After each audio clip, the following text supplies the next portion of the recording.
Good afternoon. Doing more at 4. Mottek On Money, live on the air, 790 KABC, streaming live online worldwide at KBC.com, and your on-demand Mottek On Money podcast, KBC.com, Apple iTunes, YouTube, all your favorite podcast platforms. We'll be focusing on the Southern California firestorm this afternoon. The stock market was closed today as part of the National Day of Mourning in honor of President Jimmy Carter, who died recently at the age of 100. Stay with 790 KABC for the very latest on the massive fires here in Southern California, including this latest one, a new fire near the West Hills area of the San Fernando Valley. A huge plume of smoke visible in the valley off the 101 freeway in Las Virgenes. They're calling that one the Kenneth Fire. Mandatory evacuation orders in place for Van Owen South to Burbank Boulevard, County Lane Road East to East Valley Circle. And those in the Calabasas area, Woodland Hills, should also stay alert for possible flames moving in that direction.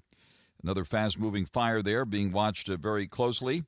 Overall, the L.A. wildfires we've seen this week set to be the costliest fires in U.S. history. According to the Wall Street Journal, that's according to the first initial estimates of damage from the infernos soaring with their unchecked spread. The fire emergency continues. Total economic losses from these fires now put at close to $50 billion, double the estimate of a day earlier, according to analysts talking to the Wall Street Journal today. Coming up later this hour, I'll be speaking with Barbara Bruderlin, the CEO of the Malibu Pacific Palisades Chamber of Commerce, which is keeping close track of the firestorm disaster, including which iconic businesses have been lost along PCH, providing information and resources to the business community. Heartbreaking losses of homes and businesses in Pacific Palisades as damage assessment and indeed the firefight continues. The way the state and local governments have responded to this disaster, a big subject of discussion these days. And later this hour, I'll be speaking with Michael Shellenberger, best-selling author of books including San Francisco and Apocalypse Never, former candidate for California governor. He's on X, formerly known as Twitter as well, speaking out about failed leadership, among other things today. As we continue to cover the fire disaster here in Southern California, joining us live now is meteorologist Rick Dickert. You saw him on the air for decades in a helicopter for one of the TV stations here in Southern California, covering weather and traffic and indeed many disasters and news events here in this area. Rick Dickert, thank you very much for taking the call here this afternoon as part of our firestorm coverage. Thank you so much, Frank, for having me. You mentioned that $50 billion number. This fire, the Palisades fire alone, will go down in our city's history, our state's history, and even our nation's history as the costliest wildfire on record. It's just devastating what we're seeing. And now we're seeing yet another fire. You mentioned it at the top of the hour there, the Kenneth Fire in West Hills. Mandatory evacuations visible from the 101 freeway in the west end of the San Fernando Valley. It's burning on the north side of the 101. Santa Ana wind conditions still in play. Red flag warnings, meaning rapid, explosive fire growth potential, remain in effect for much of Southern California through 6 p.m. tomorrow, meaning if a new ignition occurs, if a new fire were to start, just as the Kenneth Fire started a short time ago, it will rapidly spread. They slap these names on these fires very, very quickly, and then people are wondering where is the Kenneth Fire? And as you said, this is the one that's in the San Fernando Valley and near the West Hills area, right? In the San Fernando Valley, it's spreading very, very rapidly, just as we saw last night when that Hollywood Hills fire erupted there at Runyon Canyon. So these situations are flaring up. They move very, very rapidly. What is the situation there now as far as air support on this for the firefighters on the ground there in West Hills? Are they able to fly in those conditions? They are. Thankfully, the winds aren't nearly as fierce as they were on Tuesday into early yesterday morning, but still they are in the offshore direction, anywhere from 10 to 20 knots, some occasional stronger gusts there. The humidity values are down into the single digits or teens. We've had a couple of days to dry all of that chaparral out, the yucca plants, all those plants that are indigenous to Southern California, the grasses, which really blossomed and bloomed after 2 years of consecutive above average rainfall here in Southern California, followed by months and months of no rain at all. Frank, I'll tell you what, this wind event was forecast by the National Weather Service days in advance. We knew that it was coming. We knew that it had the potential to be destructive. What we didn't know if there would be the ignition. You need that ignition for a fire to start. The winds don't cause the fire. The infrastructure does. People do, either intentionally, in some cases, unfortunately, or by accident. On the live with Rick Dickert, meteorologist, speaking about the firestorms here in Southern California ongoing. And let's focus on this current emergency situation there in the West Hills area, which popped up just within the last hour in the San Fernando Valley. A huge plume of smoke visible in the valley off the 101 freeway in Las Virgenes. What is the very latest there? How fast is this moving? What are the wind speeds there, if you're able to calculate that? Anywhere from 10 to 20 knots. I'm dialed in on the surface weather ops in that area, the west end of San Fernando Valley. Those are the hills. If you're traveling either east or westbound on the 101, that stretch of the 101 runs in an east to west direction between Los Angeles County and Ventura County. To the north, you have the communities of West Hills. Then you have Calabasas that stretches from just on the north side of the 101 to the south side there. And as you wind your way through the Calabasas grade, the Calabasas Pass on the 101, towards Thousand Oaks, that's where that fire is burning, right up against the county line there. And that means that there will be mutual aid, as there is with all these fires already, regardless geographically of where they're located. Ventura County will be in play in battling this fire as well. But we talk about those resources, Frank, and the resources are spread so thin already. We have two major fire emergencies, with the Palisades fire having burned 17,234 acres, 2,300, I should say, firefighters on scene there. And then you have the Eaton fire above Pasadena and Altadena. That fire has consumed 13,690 acres, both zero containment, zero line around the fire. That's what they're working to do. The winds have backed off some, but they are still blowing. Wind advisories and high wind warnings with those offshore, with those Santa Ana winds blowing from the land towards the sea will continue through tomorrow. We're going to get a little bit of a break over the weekend. Not much, still no rain in the forecast.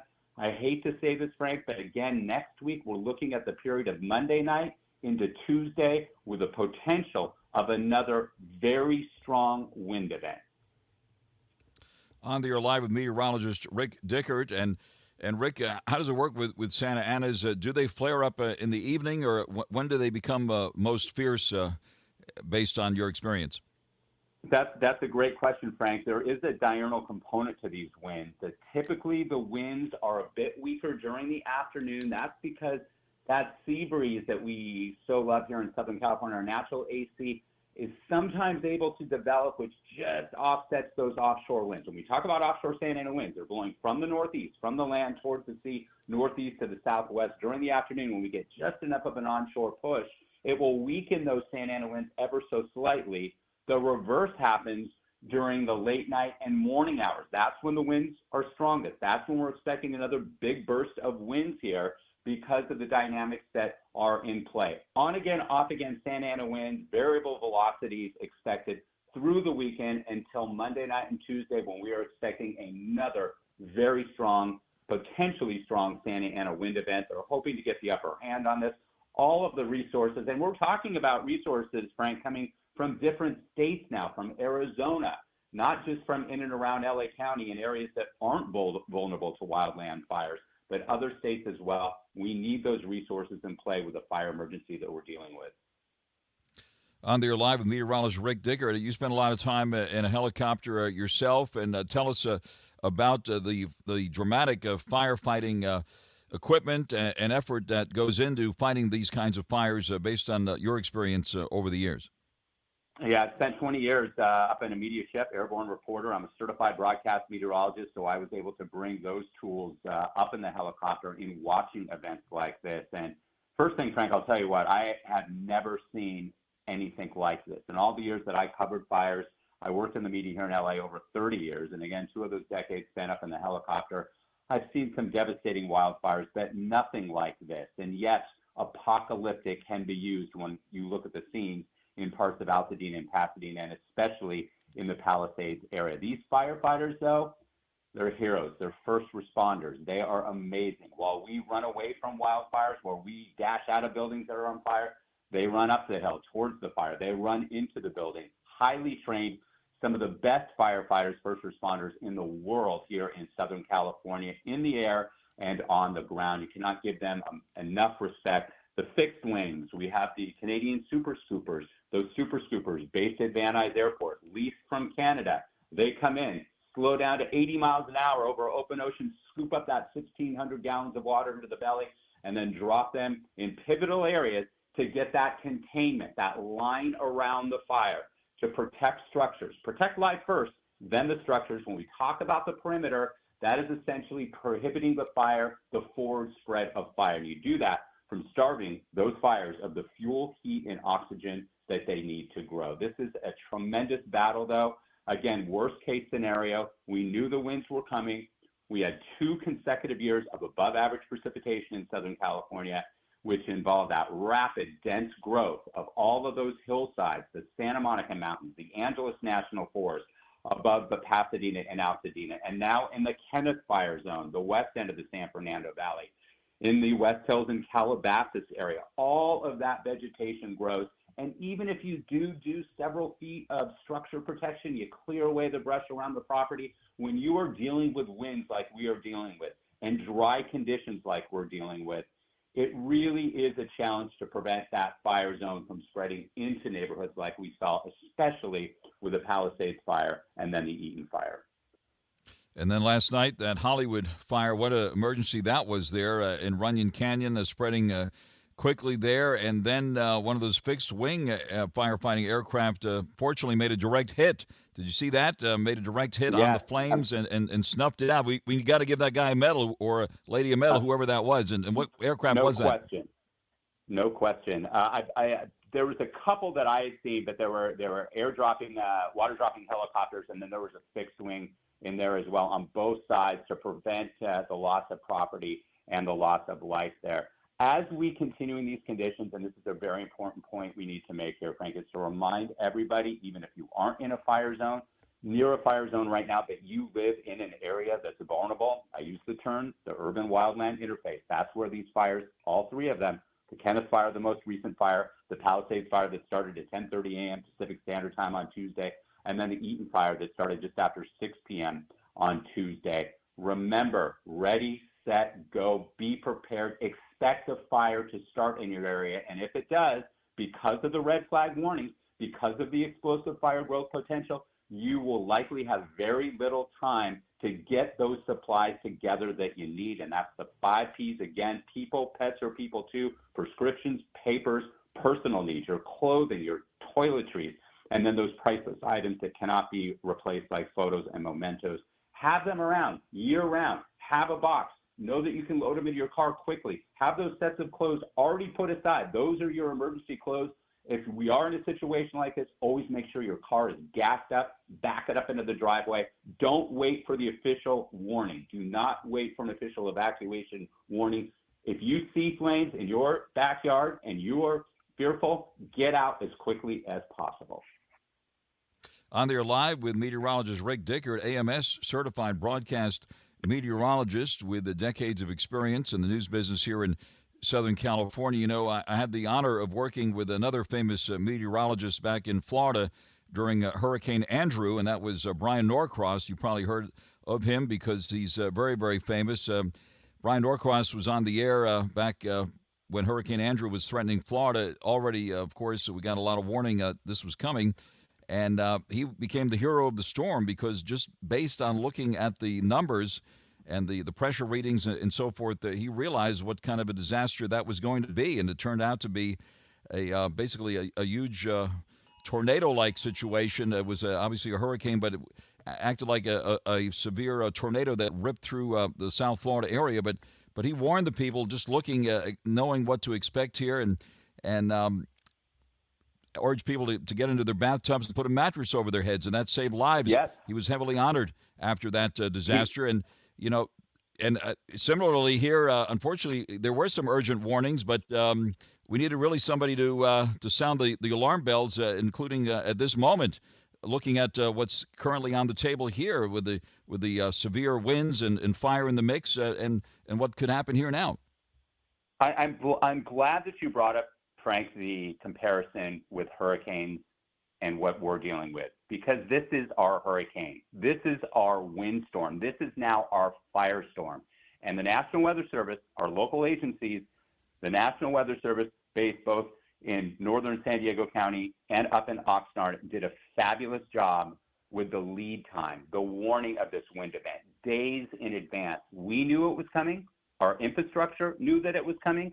Our city officials knew that it was coming. And I believe whenever there is a wind event that is going to play out like this one did, even though a fire hasn't developed yet, they need to treat it like a Category 5 hurricane is roaring towards South Florida, like Hurricane Andrew did, like you just mentioned in the early 90s. Our politicians need to take control in that way to better assist, equip, and make sure that all the resources are in play. When red flag warnings are issued, we pre-deploy crews in different areas, vulnerable areas in that urban wildland interface where those neighborhoods butt up against the bushes in Southern California. That is paramount. And I know there's going to be a lot of Monday morning quarterbacking going on, and there already is, but we really need to look at these moments and see what worked and didn't work and how we handle it in the future. Anytime we have a disaster like this, many hard lessons are learned, but certainly given the wind conditions and fire in the mix and the resources stretched as thinly as they are, including no water in the fire hydrants in some places, it's a total disaster here. And obviously this area needs a lot of help. Hopefully all of that help will be pouring in here at any moment as this firefight continues. Yeah, absolutely. I mean, all hands on deck. I mean, this is now a federal emergency. Obviously, the outgoing Biden administration has been briefed and are doing whatever they can to provide the resources, the financial resources, and otherwise to help us, because we're still in the midst of this. We're at zero containment. Remember, zero containment on the two biggest fire emergencies right now impacting Southern California. That's the Palisades fire and the Eaton fire, with no relief in sight. Yes, the strongest winds that we experienced Tuesday into early Wednesday when those two fires broke out, we're not anticipating those type of conditions for the next couple of days. There is the potential for similar conditions next Monday night into Tuesday. With resources already spread so thin, we really need to plan accordingly the best we can, pull in resources from different areas that aren't vulnerable for wildfires, that can expand those resources into areas of Southern California, because we're in desperate need. We do the same thing. We send out emergency crews, search and rescue crews when there are major natural disasters in other parts of the country, like flooding, like hurricanes, like tornadoes, and now reciprocation is occurring, and we hope that will continue to help us. As far as businesses and residents are concerned, any thoughts about how to save themselves in this kind of a disaster here? People get their garden hoses out, which, is, of course, a good idea, but against these kind of winds and severe fire, probably not very effective. Others, of course, use more dramatic measures, and of course, brush clearance and all that.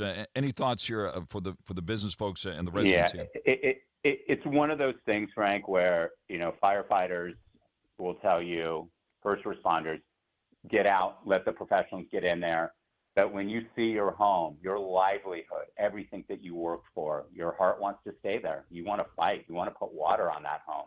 And we're hearing one of the tragic stories of this in the Eaton fire, that a man was there with a hose trying to fend off the flame, stayed there too long, and the investigation is still ongoing, but he is one of 5 civilians that lost their lives with the Eaton fire, and we will likely hear more of those stories coming out of the Palisades fire. It's still very early to determine that. You want to say, I would say, though, the best thing you can do is be prepared, have the basic essentials in play, and get out of harm's way. Don't put yourself or your family in harm's way. Let those first responders get up there and do what they can. If you don't live in a fire zone and you're just downwind and feeling the effects like we were here across much of LA County, I reside in the South Bay, raining ash. And as I saw that ash fall from the sky, you have to realize that's parts of people's homes and their livelihood that just went up, within minutes in some occasions, as that firestorm, like a blowtorch, blew through those neighborhoods, driven by those powerful Santa Ana winds. If you don't live in the area and you're curious, please stay away. Please do not go into the area to look at, to take photos of. Think of the people who lost their homes and you going into those neighborhoods. Stay away. You're going to have to show ID anyways. PCH is completely shut down, by the way. If you're coming on the 10 through the McClure Tunnel, making that wrap up through the Palisades, you can't do it. they'll exit you on the 10 at Lincoln Boulevard there. If you're coming southbound on PCH out of Ventura County, the closure there starts at Malibu Canyon. Both sides of PCH completely shut down. The 101, as of right now, because this is the newest incident, the Kenneth fire that's burning in the west end of the San Fernando Valley, potentially jumping into Ventura County, burning on the north side of the 101. Smoke clearly visible on the 101. As of right now, all lanes are open. That could change as well. Please be safe. Just be smart. Let the firefighters do what they need to do, and be prepared for more of the same. Dry, windy conditions on and off through at least the start into the middle of next week. I've got another alert here. It looks like a small fire has broken out near the Hollywood Freeway, near the 170 and Burbank Boulevard. Smoke rising in that area there. The Kenneth fire, which you just mentioned, is the one that's in the West Hills area of the San Fernando Valley. Big plume there off the 101 near Las Virgenes. We continue to watch all of this closely. Rick, thank you very much for joining us live here. Look forward to drawing on your expertise as this fire emergency continues. We've been speaking live to meteorologist Rick Dickert, veteran news person here in Southern California. Meteorologist Rick Dickert, AMS certified broadcast meteorologist, also aviation surface weather observer. We intend to draw on your expertise here, Rick, and thank you very much for joining us live here this afternoon. Thank you. Out to the freeways now on 790 KABC. Frank Mottek here. Did you know that for more than 10,000 years, gold has been the greatest store of value and considered a safe haven asset to preserve your wealth? Well, now that the debt are above $36 trillion and climbing, not to mention the Biden administration still getting us involved in costly wars, developing the digital dollar, central bank digital currency, and inflation still spiraling, it's more critical now than ever before to safeguard your assets, like your cash savings and retirement accounts, with physical gold. Opening a gold IRA is one of the best ways to secure your wealth and create a stable financial future for you and your family. Stop worrying about your retirement and the market and cash savings in the bank. Feel confident, prepared, and in control with real physical gold and silver. Give Joe Morgan a call at 1-800-753-8534, and he'll be happy to answer any questions you have. Again, that's 1-800-753-8534, or visit UnitedGoldGroup.com. Mottek On Money continues here in 790 KABC. Wall Street Journal reports the LA wildfires we're seeing right now will be the costliest in U.S. history, and the latest estimate now close to about $50 billion. The way the state and local governments have responded to this disaster, a big subject of discussion right now. And joining us live now is Michael Shellenberger, best-selling author of books including San Francisco and Apocalypse Never, also former candidate for California governor. He's also on X, or formerly known as Twitter, speaking out today about failed leadership in this fire emergency. Michael Shellenberger, thanks very much for taking the call this afternoon. Michael, you might be on mute. I hope you're not. There you go. Great to have you with us here. Sorry about that. Certainly a very serious situation here right now, and you've been very outspoken about how this has unfolded. Take it from the top and give us your assessment here at the moment. Well, I just think the people of Los Angeles should be outraged. I mean, these are all easily predictable problems. The fire chief of Los Angeles wrote a letter last month complaining that the budget cuts would directly hurt their ability to fight wildfires. So, this has been talked about for a very long time. I mean, every fire chief knows that, that you've got to have sufficient water, and they didn't have sufficient water. They didn't have plans to use any ocean water. They really didn't have any plans at all because they've been completely distracted with culture war issues, transgenderism, DEI, climate change. I mean, they might have some important relevance, but you've got to protect your citizenry. So I just think people should be really outraged and not accept any of the excuses that Gavin Newsom and Mayor Bass are giving.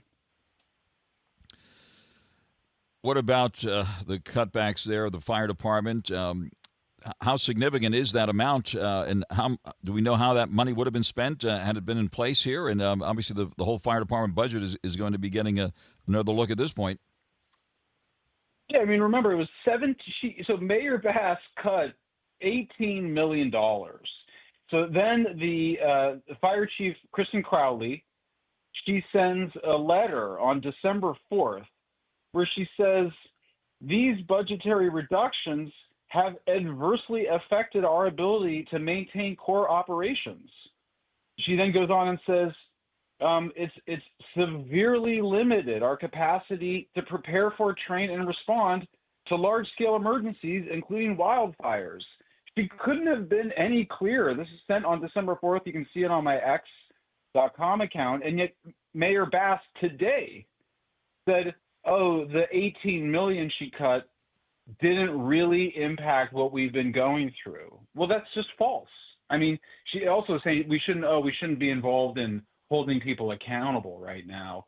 I mean, this is unacceptable. I mean, we've had warning after warning. I mean, City of Courts, there's famous books that are written about the threat of wildfires, and everybody knew about the threat of wildfires in Los Angeles.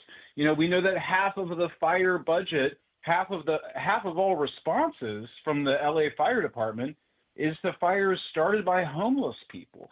So if you actually got homeless people off the street, as she campaigned to do, then maybe you'd have the budget for actually dealing with these dangerous wildfires. Also, by the way, we don't know how these fires started. We know one of them started from within the neighborhoods. They very well could have been started by the homeless.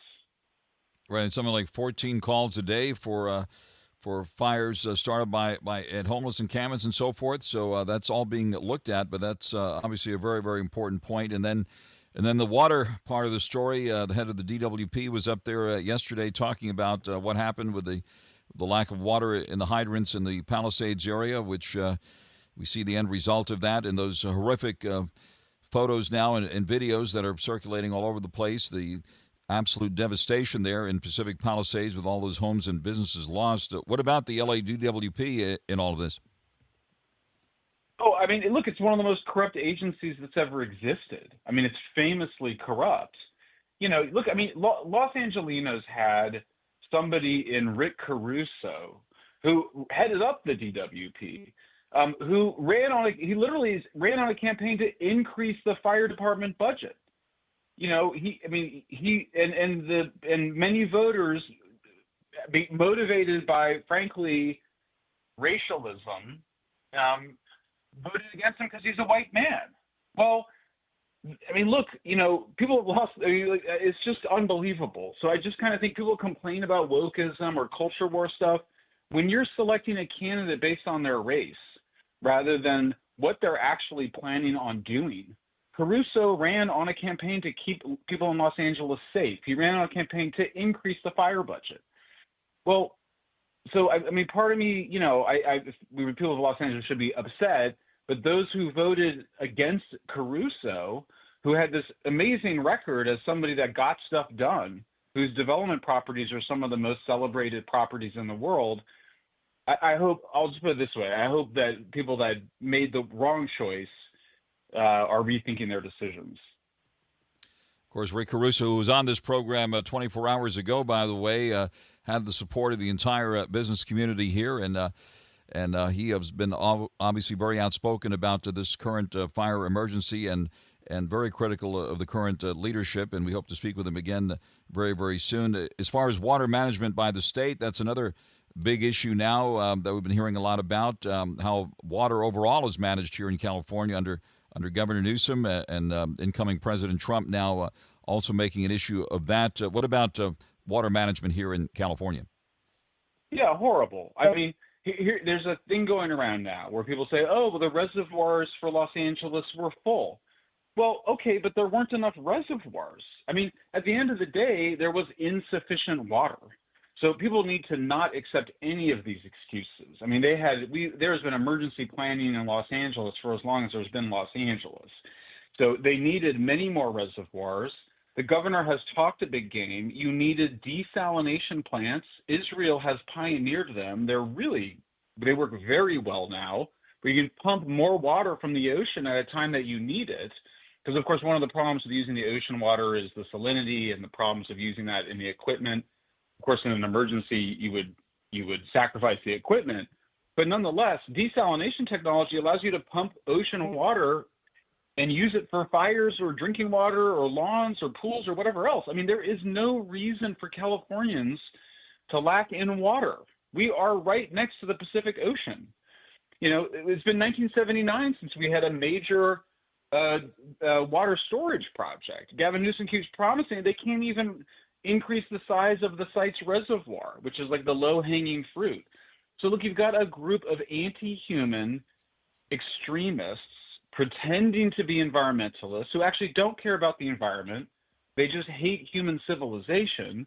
You've got them working with people that also are pretending to be on the side of human rights or Black Lives Matter, who also just hate modern capitalist civilization. Those are the people that are making decisions in Los Angeles and in California. You know, Democrats in California are not like the people that run the Democratic Party in California are not like the people that run the Democratic Party in other states. It's controlled by the radical left that has been in the grip of a really extreme anti-civilization ideology. So we shouldn't be surprised when the basic functioning of civilization, safe streets, having the fire department with sufficient water, having your kids get educated in school, we shouldn't be surprised when those things all fail. I mean, they've been teaching our children for years that America is inherently racist and evil and that we're still paying for the sins of the past. These are, I mean, I just read the water documents. They open with land acknowledgments. I mean, these are people that they hate Western civilization. You can't trust them to maintain it. You can't trust them to manage. You can't trust anybody to manage something that they hate and they think is evil and is born from sin. You know, you need people in charge that love this country, that love Los Angeles, that love people, that love cities, and are going to work to protect them, not this radical fringe. Getting back to the firefighters for a moment, did you see that video, Michael, that's circulating on social media today where a couple of LA City firefighters were using women handbags to put out fires, getting water from the fire truck, filling the purses, it looked like, and then putting a fire on a dumpster, putting water on a dumpster fire. I don't know if you've seen that, but that's getting a lot of attention here today. How that situation developed remains to be seen. It's just shocking. I mean, it's just shocking. The drone footage of the city. I mean, the number of people that have evacuated, I think it's 200,000 people now have been forced to evacuate. The costs. I mean, this could bankrupt California. You know, I mean, is any insurance company going to insure California? Yeah. You know, the state has been insuring homes that are uninsurable. So with this mismanagement that everybody has been complaining about for years around crime and homelessness, it's now reached a point that you can't ignore it. You know, Mark Hamill, who played Luke Skywalker, is the biggest Democrat in the world, has been condemning Trump. They can't blame Trump for this. California has a supermajority of Democrats who've been in power for over 20 years. So, I mean, this is the responsibility of the Democrats, of Gavin Newsom and Mayor Bass in particular. They have sacrificed the basic infrastructure of civilization for a radical left anti-civilization ideology. They teach it to our kids, and they enact it in their budget cuts. And that's what, and the consequences of it are now being felt by some of the most progressive people in the world. Michael, thank you very much for joining us live here this afternoon. Michael Shellenberger, best-selling author of books including San Francisco and Apocalypse Never, former candidate for governor here in California on X. Look for him there, too. Michael, thank you very much for taking the call here this afternoon. Thanks for having me. Out to the freeways we go now on 790 KABC. Mottek on Money continues here on 790 KABC. We're watching the latest bulletins come in on the current firestorm emergency. Stay with 790 KABC for the very latest on the massive fires continuing here in Southern California, including the one in the valley near the West Hills area, the San Fernando Valley. A huge plume of smoke now visible in the valley off the 101 freeway and Las Virgenes. That's the one they're calling the Kenneth Fire, and mandatory evacuation order in place for Van Owen south to Burbank Boulevard, County Lane Road east to East Valley Circle. We're watching what's happening there as well as what's happening on the ongoing firefight in the Pacific Palisades area. Joining us live now is Los Angeles Fire Department Captain SHEILA. Captain SHEILA Kelleher. Hello. SHEILA, thank you, Captain. Thank you for joining us. Take it from the top and tell us what's the very latest information you have there. Listen, it's dynamic over here, as you can imagine. They're doing their best to get their arms around this. We have a lot of support that has come in from the western states and Northern California, as long as in Orange County and whatnot. So the initial firefighters that have been on this fire since the beginning are able to get a bit of a break while we start putting everything else in place. We have a little lull in the wind, which helps because that gives us a chance to get a little bit of an upper hand on this. But we got a long way to go. On the air live with Captain Sheila Kelleher with the Los Angeles City Fire Department. And are you able to put up the helicopters and planes this evening? Is the weather cooperating enough so that you're getting air support? Yes, we're definitely getting air support. That makes a big difference. And we have another fire that just broke out in the West Hills over on the other side of the 101, over side of the canyon. So they've got their hands full. That went from 50 acres to 791. So that's got them going on that side of the hill. What is the very latest there? That's the one, the West Hills area that spread very, very quickly. That was the one, in the San Fernando Valley off the 101 in Los Virgenes. Yeah, that's the Kenneth Fire off of Valley Circle and the 101. And is it threatening Calabasas and Woodland Hills at this point? Are you there? I'm sorry, we got some issues with our comms. Yes, I was saying Calabasas and Woodland Hills are threatened by that one as well. Yeah, that's that one. It's right off of Valley Circle. There's a big, nature reserve and hiking trail over there, so there's a lot of grass over there, but it does come up to homes down along the southeast side. So they're working hard to get dozer line around that, and they're hitting it from the air. All right, and then that mandatory evacuation order went up just in the last hour or so in that area. What about the Pacific Palisades area? What's the firefight looking like right now? And maybe you can give us a handle on where is the fire now and where is it going? It's progressing in the south kind of east direction. It's into the hills a bit. And like I said, it's been a huge help that we're able to get the helicopters on it and air support because they're still having challenges with the water supply. And then you have the Eaton Fire in the San Gabriel Valley. You're keeping an eye on that one, right? Absolutely, and they've got their hands full as well. They've got a lot of, it's just, these are all set up and ready to go. Okay, hold on. Oh, sorry. Yes. We're on the air live with Captain Sheila Kelleher with the LA City Fire Department. And what else in the valley? Is the Hearst Fire still active there in the Sylmar area, and the Woodley Fire there in the valley, which we've been talking about this week as well?